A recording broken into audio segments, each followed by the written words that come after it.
afraid you'll get the feeling that I really, picked up on him because he's old, And it's not true. When he was a young man, about 30, he wrote what he called the 10 Commandments for conductors.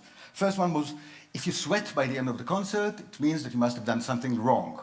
That's the first one. The fourth one you like better. It says, never look at the trombones. It only encourages them. So the whole idea is really to let it happen by itself. Do not interfere. But how does it happen? Did you see him turning pages in the score?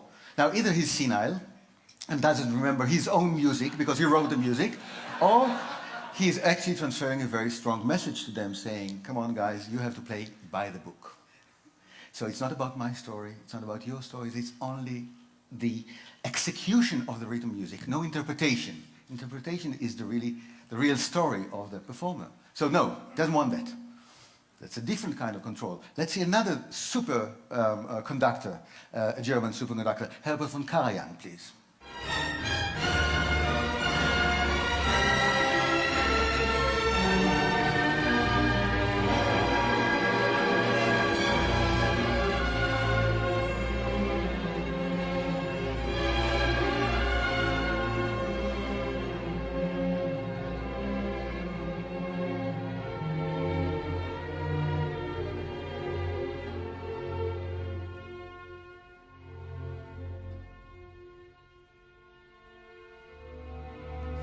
What's different?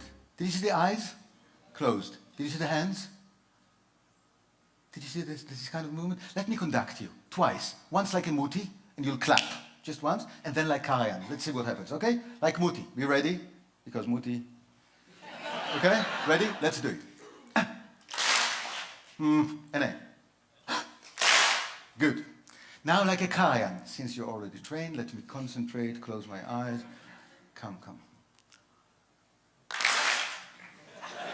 Why not together? Because you didn't know when to play. Now, I can tell you, even the Berlin Philharmonic don't know when to play. Yeah? But I'll tell you how they do it. No cynicism. This is a German orchestra, yes? They look at Karajan, and then they look at each other. Like... Do you understand what this guy wants?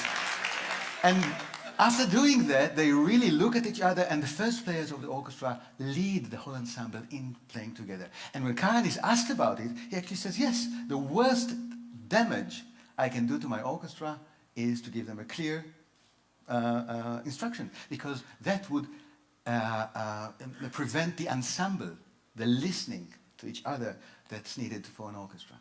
Now that's great. What about the eyes? Why are the eyes closed? Yeah? There's a wonderful story about Karajan conducting in London, and he cues in a flute player like this. The guy has no idea what to do. So, Maestro, with all due respect, when should I start? What do you think Karajan's reply was? When should I start? Oh yeah. He says, you start when you can't stand it anymore. Meaning that you have no authority to change anything. It's my music. The real music is only in Karajan's head, and you have to guess my mind. So you are under tremendous pressure because I don't give you an instruction, and yet you have to guess my mind. So it's a different kind of a very spiritual, but yet very firm control. Can we do it in another way? Of course we can. Let's go back to the first conductor we've seen. Carlos Kleiber, his name. Next video, please.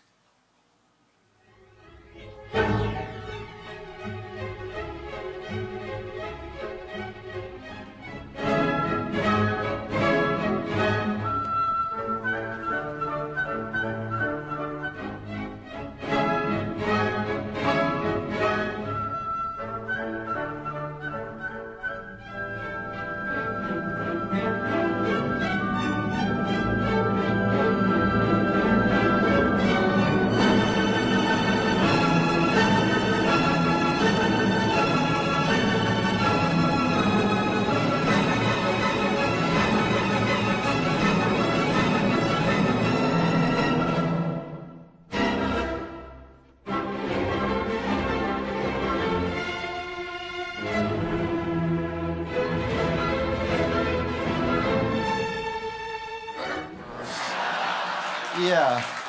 Well, It is different, but isn't that control in the same way? No, it's not, because he is not telling them what to do.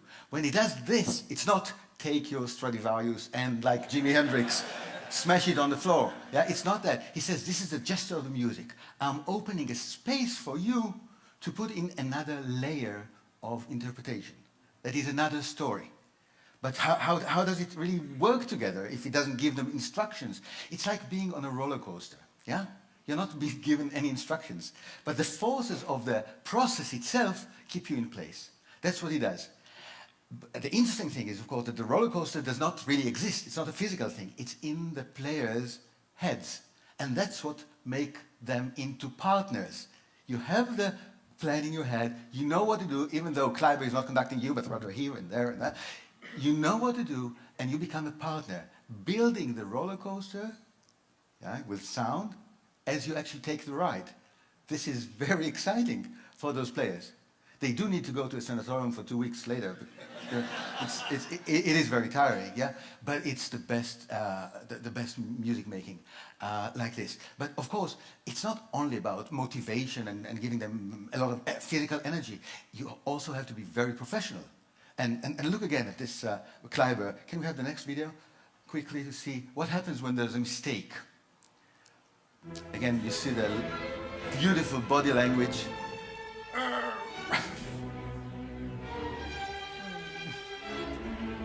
And now there's a trumpet player who does something not exactly the way it should be done. Go on with the video. Look. See? Second time for the same player.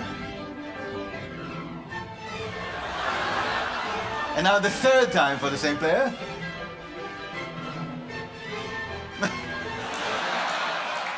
Wait for me after the concert. I have a short notice to give you.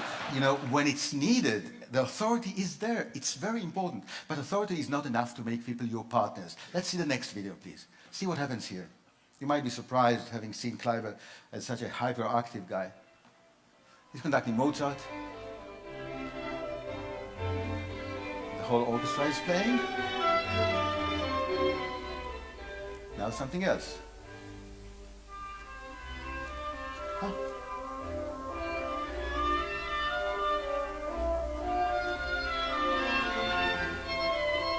See? He is there 100%, but not commanding, not telling what to do, rather enjoying what the soloist is doing. Another solo now. See what you can pick up from this.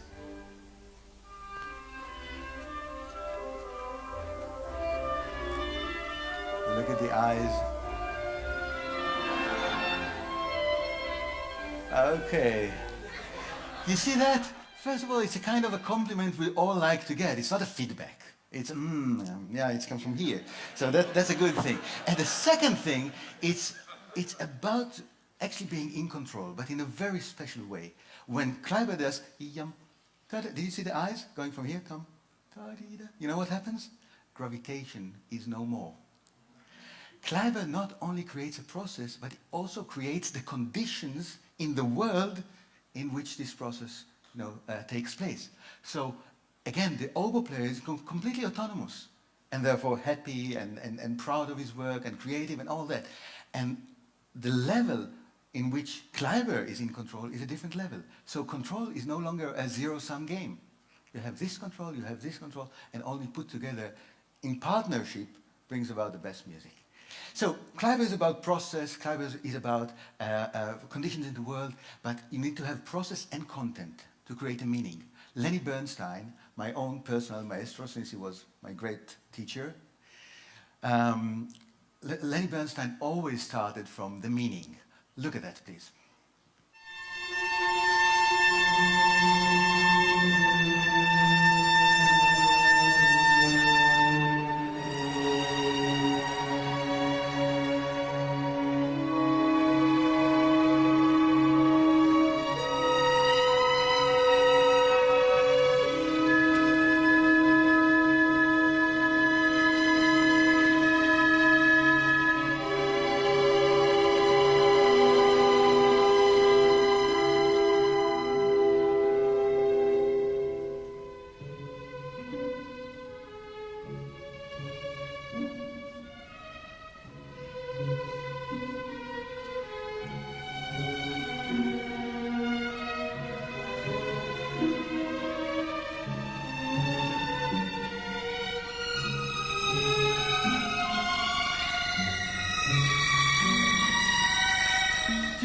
face of Muti at the beginning? Muti had a wonderful expression, but only one. Did you see Lenny's face? You know why? Because the meaning of the music is pain. And you were playing a painful sound, and you look at Lenny, and he's suffering, but not in a way that you want to stop. He's suffering like, you know, enjoying himself in a Jewish way, as they say. Yeah? No, he's suffering. But you can see the music on his face. You can see the baton left his hand, no more baton. Now it's about you, the player, telling the story. Now it's a reverse thing. You're telling a story, and you're telling a story, and even briefly, you become the storyteller to which the community, the whole community, listens to. And Bernstein enables that. Isn't that wonderful? Hmm? Now, if you're doing all the things we talked about together, and maybe some others, you can get to this wonderful point of doing without doing. And for the last video, I think this is simply the best title. My friend Peter says, if you love something, give it away. So, please.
Traffic is a global epidemic.